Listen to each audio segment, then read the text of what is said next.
अब मैं समझता हूँ वफाकी वज़ीर खालिद मकबूल सिद्दीकी साहब एक ज़िम्मेवार पार्टी के हेड भी हैं, इस वक्त उसको हेड भी कर रहे हैं।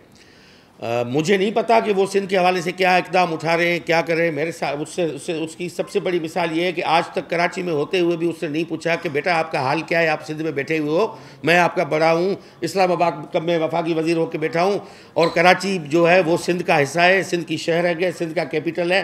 और छोड़ो, मुझे बताओ कि कराची के हवाले से मैं तुम्हें क्या सपोर्ट करूं। ये खालिद मकबूल साहब से कभी सवाल करें कि मैं सूबाई वज़ीर से आपने पूछा है कि कराची की 4 स्कूल्स को ठीक करने के लिए मैं वफाक से 2 रुपये लाऊं।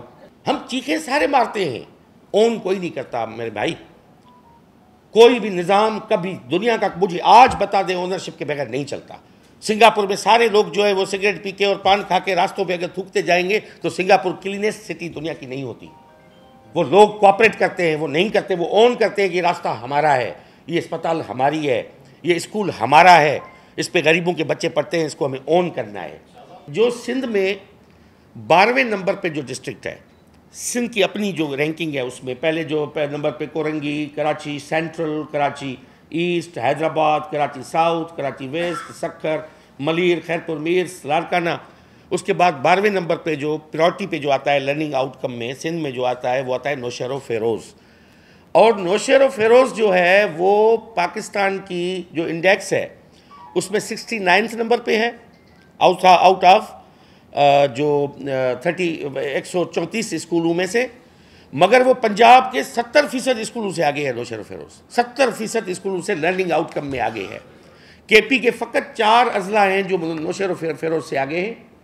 42 डिस्ट्रिक्ट हैं KP में। 38 डिस्ट्रिक्ट से हमारे 12वें नंबर वाला जो डिस्ट्रिक्ट है वो लर्निंग आउटकम में आगे है, क्योंकि ये साबित करता है कि हमारे बच्चे ज़हीन हैं, हमारे नसाब बाकी से बेहतर है, इंक्लूसिव है, क्योंकि उन्होंने खुद कहा है। मेरी रिपोर्ट नहीं है, मेरी होती तो आप सवाल उठा सकते थे। हमारे पास हमारे सिंध में 55% ड्रॉप आउट है, क्योंकि स्कूल्स हमारे 36,000 प्राइमरी हैं, 5,000 जो हैं वो पोस्ट प्राइमरी स्कूल्स हैं। पंजाब में 36,000 स्कूल प्राइमरी है। अब प्राइमरी के और पोस्ट प्राइमरी के स्कूल कम होने की वजह से बच्चे ड्रॉप होते हैं, 55% है आउट ऑफ स्कूल होने में। तो सबसे बड़ी एनॉमली ये है कि हमारे इस्लामाबाद में फेडरल जो इदारे हैं वो इस्लामाबाद में बैठ के डेस्क एनालिसिस करते हैं। उनके एन्यूमरेटर वो हैं जो एयर कंडीशन कमरे में टेबल पे बैठ के रिपोर्ट जारी कर देते हैं कि बाबा ये रिपोर्ट हमने फतवा दे दी फला सूबे के बारे में। अब मीडिया उसको, आप दोस्तों उठाते हो, सोशल मीडिया उठाती है, उनसे पूछो कि एन्यूमरेटर आपके कौन से थे। कभी आपने जाके नगर पार्कर की सूराचंद गांव की स्कूल को विजिट करके खुद देखा है कि वहाँ की सूरत हाल क्या है? ये जो हमारे पेपर टाइगर्स और डेस्क मास्टर्स जो बैठे हुए हैं ना रिपोर्टें बनाने वाले, वो हकीकत है जाने बगैर जो है फतवा जारी कर देते हैं कि ये हमारी रिपोर्ट है, उस पर हम तबसरे शुरू कर देते हैं। सिंध जो है सबसे पीछे है, बलूचिस्तान से थोड़ा आगे है, बाकी सबसे पीछे है। अब मैं इस पे आपको वजाहत करता चलूँ कि बिल्कुल ये ठीक है कि किसी भी मुल्क के या ज़िले के या सूबे के जो तालीमी सूरत हाल है उसको परखने के लिए ये 4 क्राइटेरियाज़ पे या 5 क्राइटेरियाज़ पे परखा जा सकता है। तो उसमें मेरा ये है कि मैं इस पर थोड़ा क्विकली आपको 1 बाय 1 बताना चाहूँगा और रिस्पॉन्ड भी करना चाहूँगा और बताना चाहूँगा कि क्या। अब पहले आए इंफ्रास्ट्रक्चर और एक्सेस पे कि सिंध में खस्ता हाल हैं स्कूल्स, उनकी सूरत हाल बड़ी मखदूश है, उनके चापड़ गिर रहे हैं और स्कूलें जो हैं इस तरह की हैं। ये रिपोर्ट बनाने वक्त प्लानिंग कमीशन ने उन अवामिल को ज़रूर खातिर में लाना था कि ये सूरत हाल वहाँ पे क्यों इंफ्रास्ट्रक्चर की ऐसी है, वो नहीं दिया गया। मेरा ये कहना है कि भाई हम गुज़श्ता 2 सालों से ये चीख रहे हैं, बता रहे हैं, सबको बता रहे हैं कि हमारे 50% स्कूल सैलाब में तबाह हो चुके हैं। जो 40,900 के करीब हमारे स्कूल हैं, उस स्कूल्स में से कोई 20,000 के करीब स्कूल इस काबिल नहीं है कि वहाँ पे हम बच्चों को बिठा सकें। तो उस क्राइटेरिया को नहीं लाया गया इसमें कि इंफ्रास्ट्रक्चर। पंजाब में तो सैलाब नहीं आया, पंजाब में इस तरह की सूरत हाल तो नहीं हुई जहाँ पे 1500 मिलीमीटर बारिशें हुई हो। हमारे यहाँ बारिशें हुई, हमारे स्कूल तबाह हुए। 20 का फ्लड आया, 20 के बाद कल 11 का फ्लड आया, 11 के बाद 20 का फ्लड आया, 20 के बाद 22 का फ्लड आया।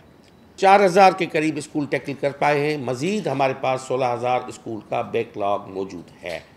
तो इसलिए मैं ये वजाहत इसलिए करना चाह रहा हूँ कि लोगों के जहन में ये है कि जब पंजाब के साथ कंपेयर करो कि पंजाब में ये सूरत हाल है, सिंध में ये सूरत हाल है। इनको ये भी पता नहीं था प्लानिंग कमीशन ने कि भाई यूनेस्को ने थर्ड पार्टी के थ्रू हमारे जो करिकुलम सिंध का नसाब है उसको रिव्यू करवाया था। उस रिव्यू को उन्होंने रिव्यू करवाया। उन्होंने कहा कि पाकिस्तान में सबसे ज़्यादा इंक्लूसिविटी अगर किसी के नसाब में है तो सिंध के नसाब में है। सिंध पहला सूबा है जो रिलीजियस स्टडीज़ का सब्जेक्ट पढ़ा रहा है। सिंध पहला सूबा है जहाँ पे लाइफ स्किल बेस्ड एजुकेशन दी जा रही है, जहाँ पे बच्चों को ये देखें नसाब में शामिल है। यूनेस्को ने रिव्यू किया है। मैं नहीं कहता कि यहाँ के अकाबरीन रिव्यू करके कोई फतवा हमारे नसाब के बारे में जारी करे, वो यूनेस्को का है। हमारे नसाब में हम ट्रांसजेंडर एजुकेशन पॉलिसी किसी सूबे में नहीं है। सिंध ट्रांसजेंडर एजुकेशन पॉलिसी ला रहा है। सिंध में मदर टंग में लैंग्वेज दी जा रही है, वहाँ पे नहीं है। पंजाब में बाबा बुल्ले शाह को पंजाबी में नहीं पढ़ाया जा रहा। वहाँ पे खुशहाल खान खट्टक और रहमान बाबा को सीखने के लिए और पढ़ने के लिए पश्तो को सीखना पड़ेगा। वो वहाँ पे बच्चे पश्तो नहीं सीख रहे वहाँ पे।